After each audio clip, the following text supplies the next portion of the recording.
বিদেশে পাঠিয়েছি পড়াশোনা করার জন্য, তোমাকে এই প্রেম ভালোবাসা করে বিয়ে করার জন্য পাঠাইনি। তুমি একটা মেয়েকে নিয়ে এসেছো, বলছো একে তুমি বিয়ে করবে।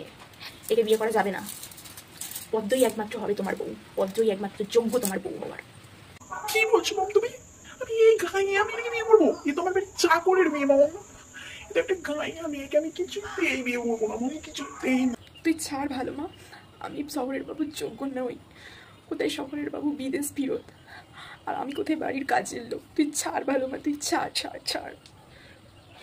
শুনে রাখো ঋষি, এখানে থাকা সবাই শুনে রাখো, আমার ঠিক করা মেয়ে পদ্ম যদি না এই বাড়ির বউ হয়, তাহলে এই গুটগুটে বংশ ছেড়ে আমি চলে যাবো। এটাই আমার লাস্ট কথা। এবার তোমরা ভাবনা চিন্তা করো কি করবে।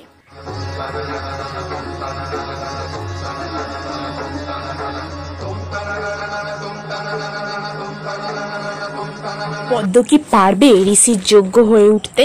জানতে হলে দেখতে থাকুন মেয়ের বিদেশ পাড়ির গল্প। পদ্মের চুমাচুমি শুধুমাত্র পোস্টার পলসায়।